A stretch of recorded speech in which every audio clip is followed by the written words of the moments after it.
கர்த்தரும் இரட்சகருமான இயேசு கிறிஸ்துவின் நாமத்தினாலே உங்கள் யாவருக்கும் என் அன்பின் வாழ்த்துக்களை நான் தெரிவித்துக் கொள்கிறேன். மறுபடியும் இந்த நித்திய வெளிச்சம் ஊடகத்தின் மூலமாக உங்களை சந்திப்பதிலே கர்த்தருக்குள்ளே நான் பெருமகிழ்ச்சி அடைகிறேன். கர்த்ததாமே உங்கள் யாவரையும் நிறைவாய் தாராளமாய் ஆசீர்வதிப்பாராக. அல்லேலூயா. கர்த்தர் நல்லவர். என்னோடு சேர்ந்து வேதத்திலே திருப்பிக் கொள்ளுங்கள். ஏசாயா தீர்க்க தரிசன புஸ்தகம் அதனுடைய 43ஆம் அதிகாரம் அதனுடைய 18வது வசனம். ஏசாயா தீர்க்க தரிசன புஸ்தகத்திலே அதனுடைய 43ஆம் அதிகாரம் அதனுடைய 18வது வசனம். உள்ளபடியே எல்லாருக்கும் தெரிந்த வசனம். நாம் பலமுறை இந்த வசனங்களை தியானித்திருப்போம். தனிப்பட்ட விதங்களிலே நீங்கள் வாக்குத்தத்தமாக கூட நீங்கள் பெற்றிருக்க கூடும் இந்த வசனத்தை. அதனால நாம் சேர்ந்து இந்த வசனத்தை தியானிக்க போறோம். நான் உங்களுக்காய் வாசிக்கிறேன், கவனிங்களேன். முந்தினவைகளை நினைக்க வேண்டாம், பூர்வமானவைகளை சிந்திக்க வேண்டாம். இதோ நான் புதிய காரியத்தை செய்கிறேன், இப்பொழுதே அது தோன்றும், நீங்கள் அதை அறியீர்களா? நான் வனாந்திரத்திலே வழியையும் அவாந்திர வழியிலே ஆறுகளையும் உண்டாக்குவேன். இன்றைக்கு கர்த்தர் உங்களை பார்த்து சொல்லுகிறார், என் அன்பிற்குரிய தேவ ஜனங்களே, நீங்கள் புதிய காரியத்தை பெற்றுக்கொள்ள போகிறீர்கள். புதிய காரியத்தை நீங்கள் பார்க்க போகிறீர்கள். நான் பெற்றுக்கொள்ள போகிறீர்கள் என்று சொல்லுவதை விட நீங்கள் புதிய காரியத்தை பார்க்க போகிறீர்கள் என்று சொல்லுவதுதான் சரியான பொருத்தமாக இருக்கும்னு நான் நம்புறேன். காரணம் என்னன்னா, ஆண்டவர் இனிமே அந்த புதிய காரியத்தை துவங்க வேண்டியதில்லை. ஆண்டவர் இனிமே அந்த புதிய காரியத்தை பற்றி உங்களிடத்துல சொல்ல வேண்டியதில்லை. புதிய காரியத்தை அவர் ஏற்கனவே உங்கள் வாழ்க்கையிலே துவங்கிவிட்டார். புதிய காரியத்தை ஏற்கனவே இந்த தெய்வம் உங்க வாழ்க்கையிலே செயல்படுத்த ஆரம்பித்து விட்டார். எல்லாருக்குமே தெரிந்த ஒரு வசனம். ஆனால் இதற்கு பின்னே ஒளிந்திருக்கிற சில ரகசியங்களை பரிசுத்த ஆவியானவர் நமக்கு வெளிப்படுத்த விரும்புகிறார். சில காரியங்களை பரிசுத்த ஆவியானவர் நம்மோடு இடைப்பட்டு பேச விரும்புகிறார். நீங்கள் யாவரும் சிரத்தையோடு கவனிக்க வேண்டும் என்பதாய் இடத்துல நான் அன்பாய் கேட்டுக்கொள்கிறேன். இந்த முதல் வசனத்தை நீங்க வாசிச்சீங்கன்னா, கர்த்தராகிய ஆண்டவர் தம்முடைய தீர்க்கதரிசியாகிய ஏசாயாவின் மூலமாக சொல்லுகிறார். இந்த தீர்க்கதரிசிகளை வேதம் நமக்கு இப்படி காட்டுகிறது, இவர்கள் கர்த்தருடைய வாயாகும். இவர்கள் கர்த்தருடைய வாயாக இருந்து ஆண்டவர் ஜனங்களுக்கு அல்லது ராஜாக்களுக்கு என்ன சொல்ல வேண்டுமோ அதை இந்த தீர்க்கதரிசிகளின் மூலமாக சொல்லுவதை ஆண்டவர் ஒரு வழக்கமாக வைத்திருந்தார். நேரடியாக ராஜாவினிடத்துல பேசுவதை விட தீர்க்கதரிசியின் மூலமாக ராஜாவினிடத்துல பேசுவதைத்தான் இந்த வேதம் நமக்கு சுட்டி காட்டுகிறது. கர்த்தர் அதை ஒரு வழக்கமாகவே வைத்திருந்திருக்கிறார். ஆக இந்த ஏசாயா தீர்க்கதரிசி ஆமேன் ஜனங்களை பார்த்து சொல்லுகிறார், ஆமேன், இஸ்ரவேல் ஜனங்களே, நீங்கள் முந்தினவைகளை நினைக்காதீர்கள், நினைக்க வேண்டாம். பூர்வமானவைகளை சிந்திக்காதீர்கள், சிந்திக்க வேண்டாம். இதோ நான் புதிய காரியத்தை செய்கிறேன். அப்போ ஆண்டவர் என்ன சொல்லுகிறார் இந்த இஸ்ரவேல் ஜனங்களுக்குன்னா, நான் இதை ஒரு 3 பிரிவுகளாக பிரித்து நான் உங்களிடத்துல பேச விரும்புகிறேன். முதலாவதாக இந்த வசனத்திலே நீங்கள் வாசிக்கும் போது ஆண்டவராகிய தேவன் சொல்லுகிறார், நீங்கள் முந்தினவைகளை நினைக்க வேண்டாம். யாருக்கு? யாரிடத்துல? இஸ்ரவேல் ஜனங்களிடத்துல. இஸ்ரவேல் ஜனங்களிடத்துல ஏசாயா தீர்க்கதரிசி சொல்லுகிறார், நீங்கள் முந்தினவைகளை நிச்சயமாக நினைக்க வேண்டாம். அவர் நினைக்க வேண்டாம் என்று சொல்லுகிறதுனால எல்லாவற்றையும் நீங்கள் மறந்து போங்கள் என்ற அர்த்தம் அல்ல. ஒரு நிமிடம் நாம் சிந்தித்து பார்ப்போம் என்று சொன்னால், இந்த இஸ்ரவேல் ஜனங்கள் தாண்டி வந்த பாதை எப்படிப்பட்டது? இந்த இஸ்ரவேல் ஜனங்கள் கடந்து வந்த 40 வருட அனுபவங்கள் இருக்கிறது இல்லையா? எகிப்திலிருந்து கானானுக்கு வருவதற்கான அந்த பயணம் அது எப்படிப்பட்டது? வழியிலே வருகிறார்கள், வனாந்திரத்தில் வந்து கொண்டிருக்கிறார்கள், பெரும் பெரும் பிரச்சனைகளை சந்தித்துக் கொண்டிருக்கிறார்கள். அப்பம் இல்ல, சாப்பிடுவதற்கு சாப்பாடு இல்ல, கேட்கிறவைகளை எல்லாம் தெய்வம் கொடுத்து கொண்டிருக்கிறார். வல்லமையான அற்புத அடையாளங்கள் எல்லாம் ஜன கூட்டத்திற்குள்ளே நடந்து கொண்டிருக்கிறது. சரி, இவைகள் எல்லாவற்றையும் விடுவோம். இவர்கள் எகிப்திலிருந்து புறப்படுவதற்காக தேவன் 10 வாதைகளை அனுமதித்த விதம், எகிப்தியர்கள் இவர்களை அடிமைகள் ஆக்கினதை கொண்டு அவர்கள் பட்ட பாடு அவஸ்தை, இது எல்லாவற்றையும் இந்த இஸ்ரவேல் ஜனங்கள் பார்த்து கொண்டிருந்தார்கள். இந்த இஸ்ரவேல் ஜனங்களுக்கு எல்லாம் நல்லா தெரியும், இந்த இஸ்ரவேல் ஜனங்கள் என்ன நினைச்சிருப்பாங்கன்னு தெரியுமா? இந்த முந்தின நடந்த காரியத்தை எல்லாம் தயவு செஞ்சு மறந்துடவே கூடாது, அது நம்ம இருதயத்துல இருந்துட்டே இருக்கணும்னு நினைச்சிருப்பாங்க. ஆமாவா இல்லையா? ஆனா ஆண்டவர் என்ன சொன்னாரு தெரியுமா? எடுத்த வாயோட முந்தினவைகளை நீ நினைக்க வேண்டாம். அல்லேலூயா. இதுல ஏதோ ஒரு ரகசியம் ஒளிந்திருக்கிறது. முந்தினவைகளை நீங்கள் நினைக்க வேண்டாம். ஆனா அவர்கள் நினைக்க கூடாது என சொல்லும் போது அவருடைய இருதயத்திலே தோன்றுகிற காரியங்கள் தலைமுறை தலைமுறைகளாக சொல்லப்பட வேண்டிய ஒரு காரியம். தலைமுறை தலைமுறையாக கர்த்தருடைய ஆமென் ஆளுகையை, கர்த்தருடைய அதிகாரத்தை, கர்த்தருடைய ஆமென் ரகசிய செயல்களை குறித்து தலைமுறைகள் தோறும் கற்றுக் கொடுக்க வேண்டிய உன்னதமான காரியங்கள். ஆனால் ஆண்டவர் அதைத்தான் சொன்னார், நீங்க முந்தினவைகளை நினைக்க வேண்டாம். என்ன சொல்ல வருகிறார் தெய்வம்? அவர் நினைக்க வேண்டாம் என்று சொன்னது மறந்து போக அல்ல. நீங்கள் இந்த வார்த்தையை எபிரேயத்துல நீங்கள் வாசித்து பார்ப்பீர்கள் என்று சொன்னால், இந்த வார்த்தை என்ன அர்த்தத்திலே சொல்லப்பட்டிருக்கிறதுனா, ஷக்கா என்று எழுதப்பட்டிருக்கிறது. இந்த ஃபர்காட், மறந்து போங்கள் என்ற வார்த்தைக்கு ஷக்கா என்று எழுதப்பட்டிருக்கிறது. இந்த ஷக்கா என்ற வார்த்தைக்கான அர்த்தம் என்ன அப்படின்னா, முந்தின நினைவுகளினாலே கட்டுப்படுத்தப்படுதல். முந்தின நினைவுகளினாலே கட்டுப்படுத்தப்படுதல். அப்ப இன்றைக்கு கர்த்தராகிய ஆண்டவர் உங்களுக்கு சொல்லுகிறார், நீங்கள் சந்தித்த பாடுகள், நீங்கள் சந்தித்து வந்த வேதனைகள், நீங்கள் சந்தித்து வந்த வழி நடுகிலே நீங்கள் அனுபவித்த அனுபவங்களின் மூலமாக நீங்கள் கட்டுப்பட்டு வாழுகிறவர்களாக இருக்க வேண்டாம். அல்லது நீங்கள் கடந்து வந்த பாதைகளையே எண்ணி எண்ணி நீங்கள் காத்திருக்க வேண்டாம். இதோ புதிய காரியத்தை நான் உங்களுக்காய் செய்கிறேன், இதோ புதிய காரியத்தை நான் உங்களுக்காய் தோற்றுவிக்கிறேன், இதோ புதிய காரியங்களை செய்கிற என்னுடைய கரம் உங்களோடு இருந்து கொண்டிருக்கிறது. இந்த கரம் உங்களை விட்டு விலகவில்லை. கர்த்தராகிய ஆண்டவர் ஒரு வார்த்தை ஏற்கனவே வாக்குத்தத்தமாய் தந்திருக்கிறார், நான் உன்னை விட்டு விலகுவதும் இல்லை, உன்னை கைவிடுவதும் இல்லை. ஆக இந்த தெய்வம் சொல்லுகிறார், நீ முந்தினவைகளை எல்லாம் நினைச்சிடாதப்பா, நான் பழைய காலத்துல செஞ்சதோட உன்னை நிறுத்துவதில்லை. பழைய காலத்துல செஞ்சது மாத்திரமில்லை, உன் வாழ்க்கையில நான் செய்யவிருந்த காரியங்கள், புதிய காரியங்கள் வர காத்திருக்கிறது. புதிய காரியங்கள் உங்களுடைய வாழ்க்கையிலே நடைபெற காத்திருக்கிறது. புதிய காரியங்களை கர்த்தர் துவங்க போகிறார். அந்த துவக்கத்திற்கு இடம் கொடுக்க நீங்கள் ஆயத்தமாக வேண்டும். இன்றைக்கு கிறிஸ்தவ ஜனங்கள், ஆண்டவரை ஆராதிக்கிற ஜனங்கள் கர்த்தருக்கு இடம் கொடுக்கிறதுலதான் இன்னைக்கு பிரச்சனையே இருக்கிறது. ஆண்டவரே நல்லா பாருங்களேன், நல்லா கவனிங்களேன், உடம்பு முழுக்க வியாதி இருக்கும், உடம்பு முழுக்க வியாதி இருக்கும். ஸ்கேன் எடுத்து பார்த்தா தெரியும்னு டாக்டர் சொல்லுவாரு. ஸ்கேன் மெஷின்ல படுத்திருக்கும் போது ஊக்கமான ஜபமா இருக்கும், ஆண்டவரே ஒரு காரியத்தை நீங்க வெளிப்படுத்தக்கூடாது, இந்த ரிப்போர்ட்ல இதை மறைச்சிருங்க ஆண்டவரே.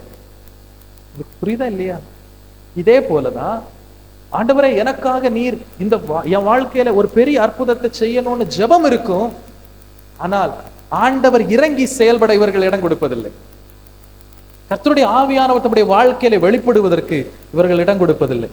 ஆண்டவர் முதல்ல சொன்னார், எப்பா உனக்கு வாழ்க்கையில நீ நினைச்சிருந்த, நான் நடத்தி வந்த பாதையில நீ பட்ட பாடோ, அல்லது நீ பெற்றுக்கொண்ட ஏதாவது காரியங்களோ, அல்லது நீ அனுபவித்து வந்த கசப்பான அனுபவங்களோ, கேட்கப்பட்ட ஜெபங்களோ, விடையில்லாத கேள்விகளோ, அல்லது கேட்கப்படாத ஜெபங்களோ, அழுகையோ கண்ணீரோ, இவைகளாலே நீ கட்டப்பட்டு ஆட்கொள்ளப்பட்டு இருக்க வேண்டாம். நீ பூர்வமானவைகளை சிந்தித்துக் கொண்டிருக்க வேண்டாம். இதோ நான் புதிய காரியத்தை உனக்காக செய்கிறேன், புதிய காரியத்தை உன் வாழ்க்கையில நான் தோற்றுவிக்கிறேன், புதிய காரியத்தை உன் வாழ்க்கையிலே நான் நடப்பிக்காவலோடு இருக்கிறேன். காரணம் என்னவென்று தெரியுமா தேவனுடைய பிள்ளையே? கர்த்தர் நமக்கு செய்ய காத்திருக்கிற தெய்வம். இந்த உலகத்திலே எந்த தெய்வமும் ஜனங்களுக்காக, தம்மை தொழுது கொள்ளுகிற ஜனங்களுக்காக ஏதாகிலும் ஒன்றை செய்ய வேண்டும் என காத்திருக்காது. நாம் ஆராதிக்கிற ஜீவனுள்ள தெய்வம் மட்டும்தான் காத்திருக்கிறது. தெய்வங்கள் என சொல்லப்படுபவைகள் யாவரும் ஆமென் ஜனங்களிடத்திலிருந்து பெற்றுக்கொள்ளுவதையோ, ஜனங்கள் தம்மை நோக்கி வருவதை எதிர்பார்த்து கொண்டிருக்கும் போது, ஒரே ஒரு தெய்வம் ஜனங்களை தேடி வந்தார் என்றால் அது நசரேயனாகிய இயேசு கிறிஸ்து மாத்திரம்தான். அந்த தெய்வம் சொல்லுகிறார், பழைய காலத்தெல்லாம் நீ நினைக்காதமா, பழைய காலத்தெல்லாம் நீ யோசிச்சுட்டு இருக்காதமா, நான் புதிய காரியத்தை உனக்காக செய்கிறேன். புதுசு ஆண்டவர் செய்ய போகிற காரியம் புதுசு, நாம் எதிர்பார்த்ததல்ல, புதிய காரியத்தை கர்த்தர் நம்முடைய வாழ்க்கையில செய்ய போகிறார். அல்லேலூயா. இந்த தெய்வம் தான், இந்த தெய்வம் தான் நாம் ஆராதிக்கிற இந்த தெய்வம் தான் புதிய காரியத்தை செய்கிறார்.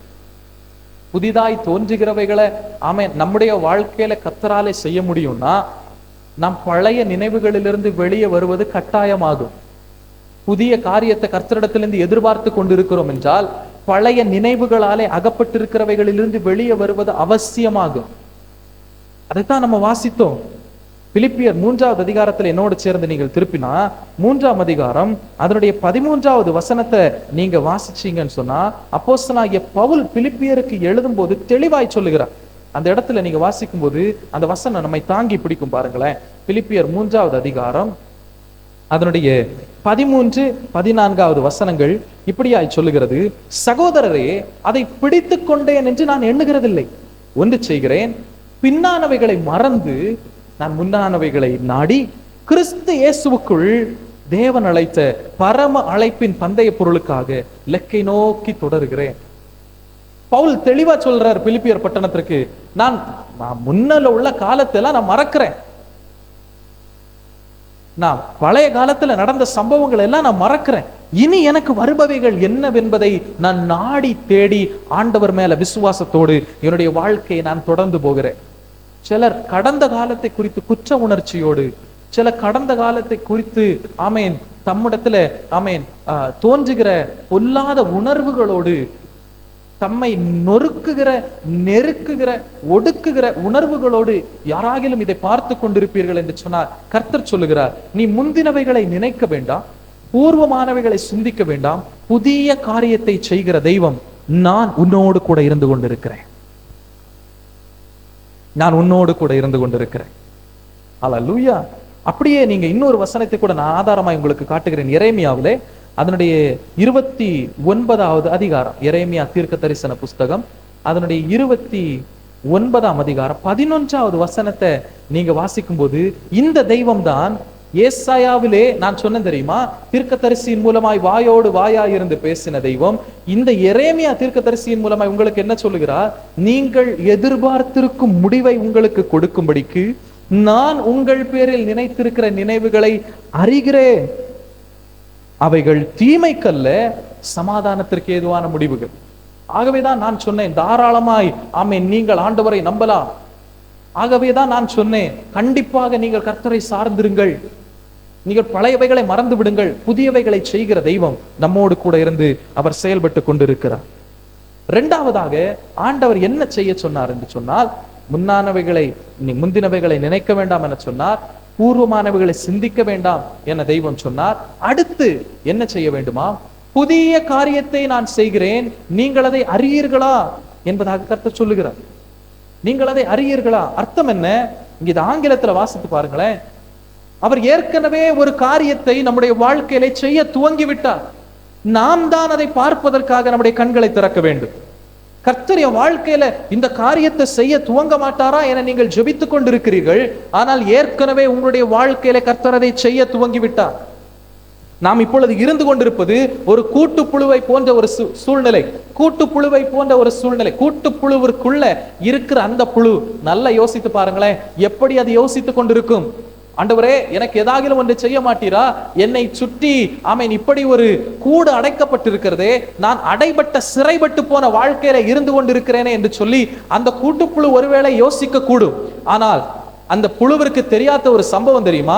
அந்த கூட்டுப்புழு அந்த கூட்டிற்குள்ளே இருப்பது நாளுக்கு நாள் நாளுக்கு நாள் நாளுக்கு நாள் அப்படிப்பட்ட ஒரு சிறைச்சாலையின் அனுபவத்தில் இருப்பது அதை கொன்று போடுவதற்காக அல்ல, மாறாக அது சிறகை விரித்து பறப்பதற்கு ஏதுவான அழகான வண்ணத்து பூச்சியாய் மாறுவதற்காக.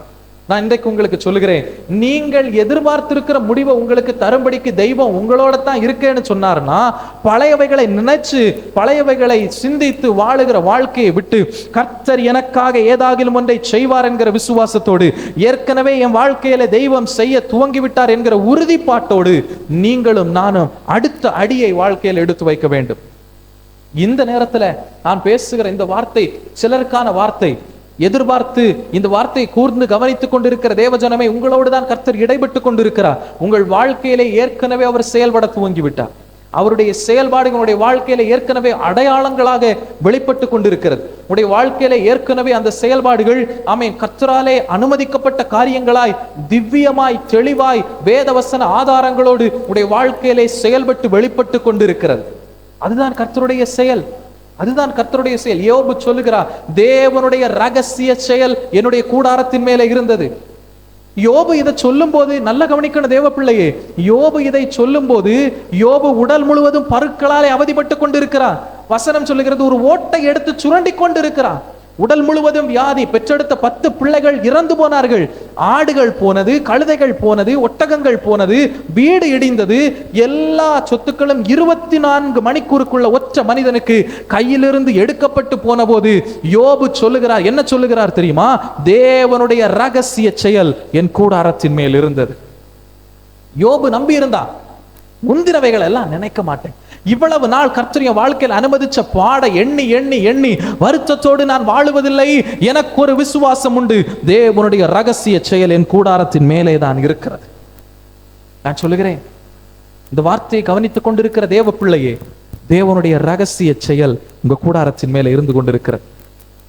உங்களுக்குள்ளே, உங்கள் குடும்பத்திற்குள்ளே, உங்க வீட்டிற்குள்ளே செயல்பட்டு கொண்டிருக்கிற கர்த்தருடைய கரம் ரகசியமாய் ரகசிய செயலோடு உங்களோடு உங்களுக்குள்ளே செயல்பட்டு கொண்டிருக்கிறது. அல்லேலூயா. 2 கொரிந்தியர்ல அப்படியே அதனுடைய 5வது அதிகாரத்துல 17வது வசனத்தை என்னோடு சேர்ந்து நீங்கள் வாசிப்பீர்கள் என்று சொன்னால், 2 கொரிந்தியர் 5ஆம் அதிகாரம் அதனுடைய 17வது வசனம் இப்படியாக நமக்கு காண்பித்து தருகிறது. இப்படி இருக்க ஒருவன் கிறிஸ்துவுக்குள் இருந்தால் அவன் புது சிருஷ்டியா இருக்கிறான், பழையவைகள் எல்லாம் ஒளிந்து போயின, எல்லாம் புதிதாயின. இது நீங்க சரியான மொழிபெயர்த்து வாசித்தால் எப்படி இருக்கும்னா, பழையவைகள் ஒளிந்து போய் கொண்டே இருக்கின்றன, எல்லாம் புதிதாகி கொண்டே இருக்கின்றன என்பதா ஒரு பிரசன்ட் கண்டினியூஸ் டென்ஸ்ல அது இருக்கும். நல்ல கவனிக்கணும் தேவ பிள்ளைகள், கிறிஸ்துவுக்குள்ள நான் இருக்க என்னுடைய வாழ்க்கையிலே புதிதான காரியங்கள் உருவாகி கொண்டே இருக்கும். என்னுடைய காரியங்கள் பழையவைகளாய், நான் மறக்கக்கூடியவைகளாய், அல்லது எனக்கு ஏதாகிலும் ஒரு சம்பவத்தை தொடர்ந்து நினைவுபடுத்தி என்னை அகப்படுத்துகிற காரியங்கள் என்னை விட்டு ஒளிந்து கொண்டே இருக்கும். காரணம், நான் கிறிஸ்துவுக்குள்ளே நாட்டப்பட்டு இருக்கிறேன், நான் கிறிஸ்துவுக்குள்ளே கட்டப்பட்டு இருக்கிறேன், நான் கிறிஸ்துவுக்குள்ளே இருந்து கொண்டிருக்கிறேன். அதைத்தான் அப்போஸ்தலனாகிய பவுல் கொரிந்தியருக்கு தெளிவாய் எழுதுகிறார். 2ஆம் நிருபம் 5:17 ஒருவன் கிறிஸ்துவுக்குள்ளே இருந்தால் அவன் புது சிருஷ்டி, அவன் புது சிருஷ்டியா இருக்கிறான். பழையவைகள் எல்லாம் ஒளிந்து போகிறது, எல்லாம் ஒளிந்து போகிறது, எல்லாம் புதிதாகி கொண்டிருக்கிறது.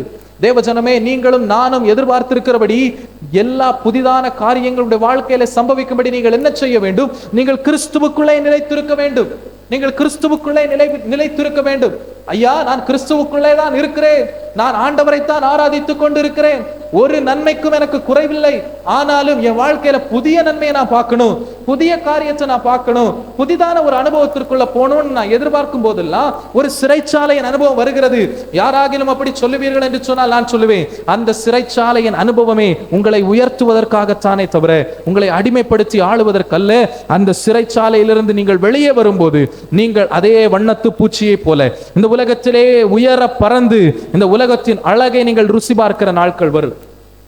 இது வெறுமையாய் உலகத்தின் ஆசீர்வாதத்தோடு முடிந்து போவதல்ல. உன்னதத்தின் ஆசீர்வாதங்களுக்காக கர்த்தர் உங்களை ஆவிக்குரிய இறகுகளோடு பறக்க செய்வார்.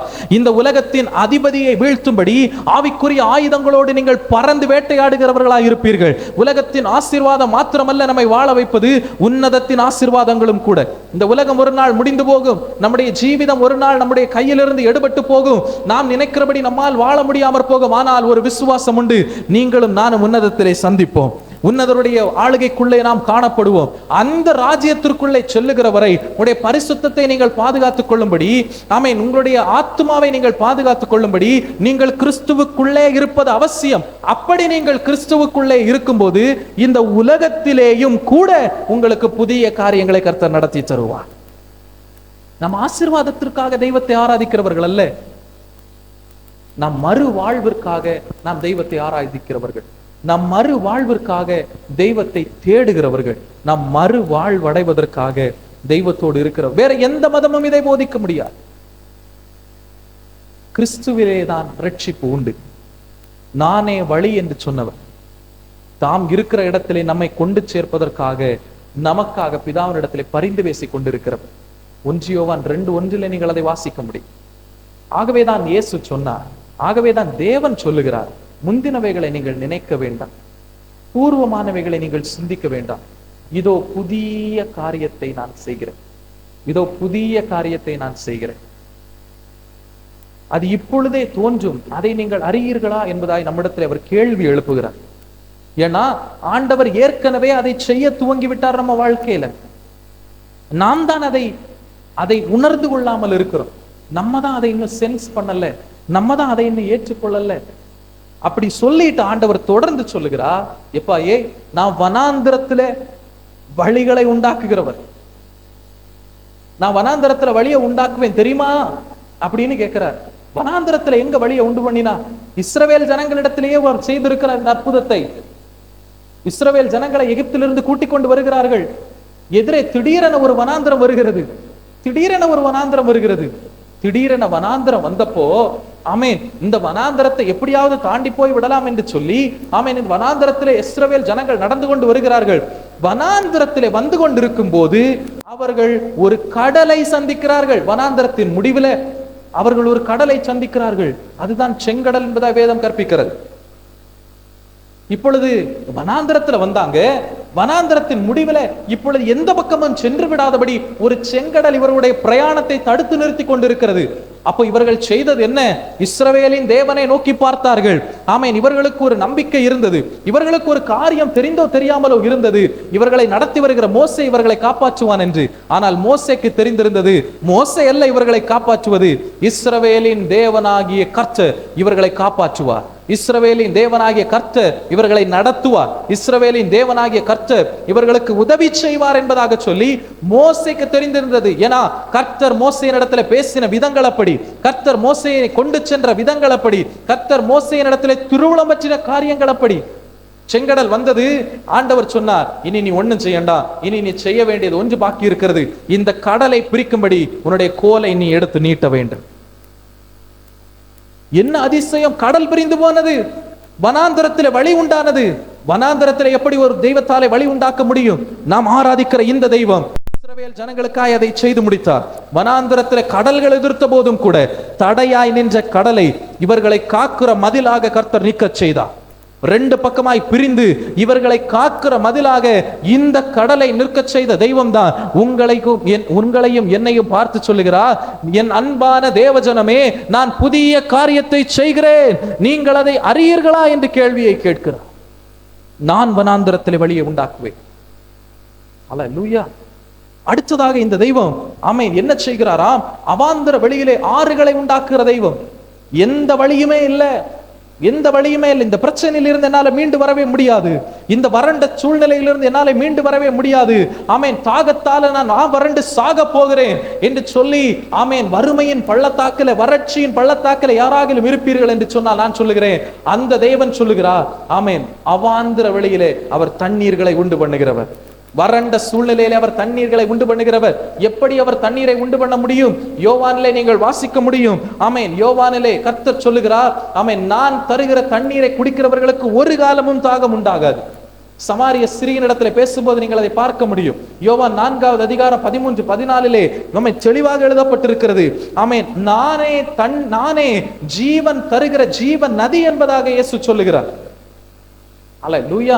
யோவான் 7 நீங்க வாசிக்கும் போது ஆமென், என்னை விசுவாசிக்கிறவனிடத்திலிருந்து ஜீவனுள்ள தண்ணீர் புறப்பட்டு ஓடும் என்பதாய் கர்த்தர் சொல்லுகிறார். அப்ப ஆண்டவர் எதை திருவுளம் பற்றி காண்பிக்கிறார்? இந்த இடத்துல வனாந்திரத்துல நான் வழியை உண்டு பண்ணுவேன், அவாந்திர வெளியில நானே உனக்கு ஆறுதலாக இருந்து உன்னை தப்புவிப்பேன், நானே உனக்கு ஆறுதலாக இருந்து உன்னை காப்பாற்றுவேன், நானே உனக்கு ஆறுதலாக இருந்து அந்த அவாந்திர வெளியிலிருந்து உன்னை வெளியே கொண்டு வருவேன். காரணம், தண்ணீர்களை உண்டு பண்ணுகிறவர் நானே அந்த ஜீவ தண்ணீராய் உன்னோடு இருப்பேன். ஹல்லேலூயா. இந்த தெய்வம் தான் நம்மை பாதுகாக்கிறவர், இந்த தெய்வம் தான் நம்மை வழி நடத்துகிறவர். அதனாலே தான் நான் வீரியமாய் பிரசங்கித்துக் கொண்டிருக்கிறேன். இந்த தேவனாலே உங்களை அழுகை நின்று தப்புவிக்க முடியும். இந்த தேவனாலே ஆமென், நீங்கள் கடந்து வந்த பாதை நின்று உங்களை தாங்கி தப்புவிக்க முடியும். கடந்து வந்த பாதையின் நினைவுகளிலிருந்து உங்களை வெட்டி காட்டொலிவ மரமாகி இருந்த நம்மை அவரோடு இணைத்துக் கொண்ட இந்த தெய்வத்தாலே கடந்த காலத்தை போல அல்ல நம்மை ஆசீர்வதிப்பது, புதிய காலத்திலே ஆமென், புதிய நாட்களிலே, புதிய அனுபவத்திலே நம்மை நடத்தவர் வல்லமை உடையவராய் இருக்கிறார். இந்த தெய்வம் நம்மை நடத்துவார், இந்த தெய்வம் நம்மை உருவாக்குவார், இந்த தேவன் நம் கண்ணீரை துடைப்பார். இந்த தேவன் நம் கதறலை மாற்றுவார். காரணம் என்னவென்று தெரியுமா என் அன்பான தேவஜனமே? நான் பிரசங்கிக்கிற இந்த இயேசு ஆமென் நிச்சயமாகவே நம்முடைய வேதனை அறிந்து நமக்காய் செயல்படுகிற தெய்வம். ஒருபோதும் நம்மை விட்டு கொடுக்கிறவர் அல்ல, ஒருபோதும் நம்மை கைவிட்டு விடுகிறவர் அல்ல, ஒருபோதும் நம் கண்ணீரை துடைக்காமல் இருக்கிற தெய்வம் அல்ல. நீங்களும் நானும் நம்பி இருக்கிற பிரகாரமாய், நீங்களும் நானும் தேடுகிற பிரகாரமாய் நம்முடைய ஆண்டவர் நம்மை விடுதலையாக்குகிறவர். தெய்வம் சொல்லுகிறார், முந்தினவைகளை நீ நினைக்க வேண்டாம், பூர்வமானவைகளை நீ சிந்திக்க வேண்டாம், புதிய காரியத்தை உங்களுடைய வாழ்க்கையிலே நான் செய்கிறேன், புதிய காரியத்தை உங்களுடைய வாழ்க்கையிலே நான் தோற்றுவிக்கிறேன், அதை நீங்கள் அறியீர்களா அப்படின்னு ஆண்டவர் சொல்லுகிறார். தேவஜனமே, நமக்காய் புதிய காரியத்தை செய்கிற தெய்வம் அவர். எப்படிப்பட்ட புதிய காரியங்களாய் அது இருக்கக்கூடும்? வனாந்திரத்தில் வழி உண்டாக்குவது அரிதிலும் அரிது, அரிதிலும் அரிது. அதுபோல நம்முடைய வாழ்க்கையில இந்த தெய்வம் உண்டாக்குகிற காரியம் அரிதிலும் அரிதா இருக்கும். அவாந்திர வெளியில தண்ணீர்களை உண்டு பண்ணுவது அரிதிலும் அரிது. ஆனால் நம்முடைய வாழ்க்கையில தெய்வம் அதே போல செய்கிற காரியங்கள் அரிதிலும் அரிதா இருக்கும் என்பதை கர்த்தர் சொல்லுகிறார். நீங்கள் நினைத்து வந்தவைகள் அல்ல தெய்வம் உங்க வாழ்க்கையில செய்து முடிக்க போகிறது, அதற்கு மேலானவைகளை கர்த்தர் செய்து முடிக்க போகிறார். வெறுமனே உலகத்தின் ஆசீர்வாதத்திற்காக அல்ல தேவ பிள்ளையை நான் பேசுவது.